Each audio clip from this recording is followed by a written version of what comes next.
Welcome to xGameZones, hub to latest popular games, reviews, preview and news. Knights and Bikes was created by a small team featuring several people who worked on LittleBigPlanet and Tearaway, and you can feel that all these games share a similar creative vision.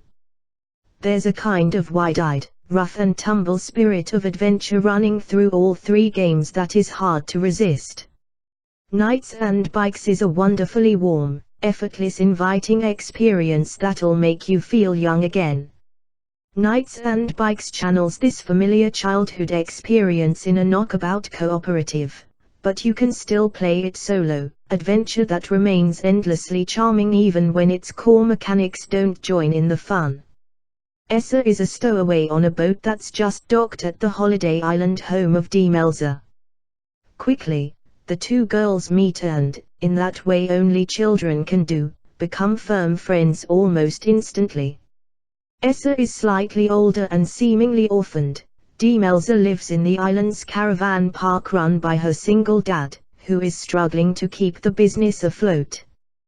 The pair seize the opportunity to escape into each other's imaginations, setting off on a grand adventure to recover the island's legendary buried treasure and, Demelza hopes, use it to reverse her father's financial misfortune. Please subscribe in our YouTube channel and follow and like us on Facebook #xGameZones. Visit our site at www.xgamezones.com for more gaming review.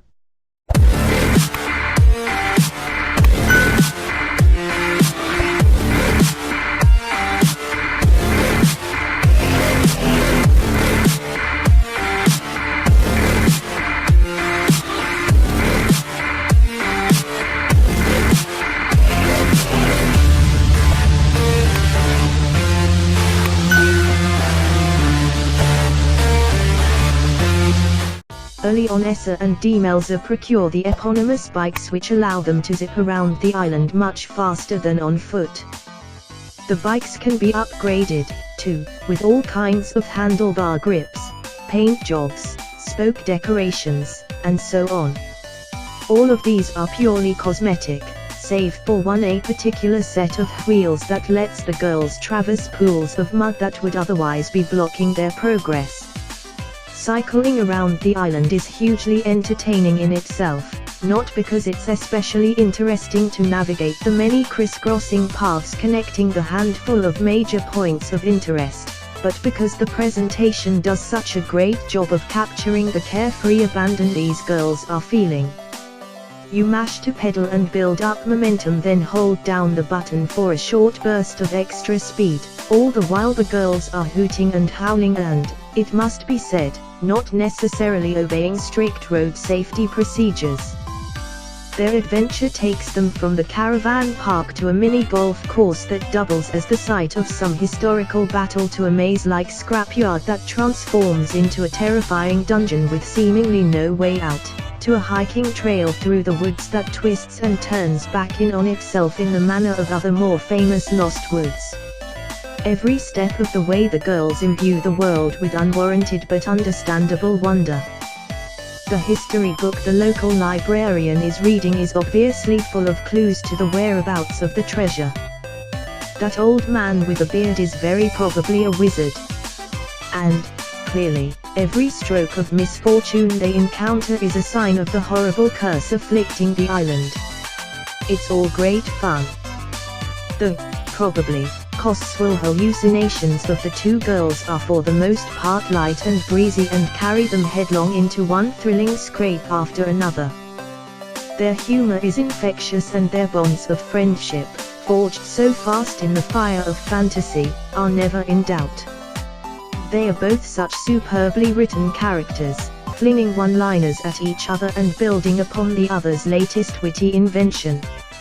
And they are vividly expressive, each new close-up of their comically contorted faces frozen in shock, disgust, or sly realizatio will never fail to bring a smile to your lips.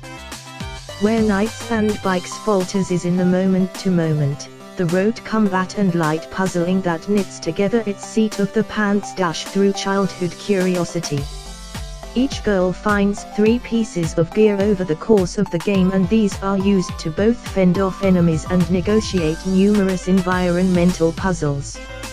S's water bombs, for example, can be thrown to deal damage to enemies, extinguish fires, and do extra damage to fire-based enemies, and, when splatted into a puddle on the ground, conduct electricity. The puzzles fare slightly better. There were a few occasions where I had to pause for a minute to think about what I needed to do next to progress. And I always enjoyed watching the next nonsensical triggered event play out after solving a puzzle, even if I wasn't always sure what I was trying to accomplish. Most of the time I just chuckled and wondered what was going to happen next. Remarkably, for a game clearly designed for 2-player cooperative play, locally or online, it works well when played solo. Here, you can switch between the 2 girls whenever you wish, and the capable Ari will assume control of the other. In combat, the Ari-controlled girl will use her abilities effectively and, even more impressively, when required to help solve a puzzle, she'll smartly move to the right spot and perform whatever is necessary. Even if you don't have a co-op partner, you're not really missing out on much. If you have any comments or suggestion, feel free to comment below. Thank you for watching. Please subscribe in our YouTube channel and follow and like us on Facebook #xGameZones. For more gaming review, visit our site at www.xgamezones.com. Don't forget to click the notification bell.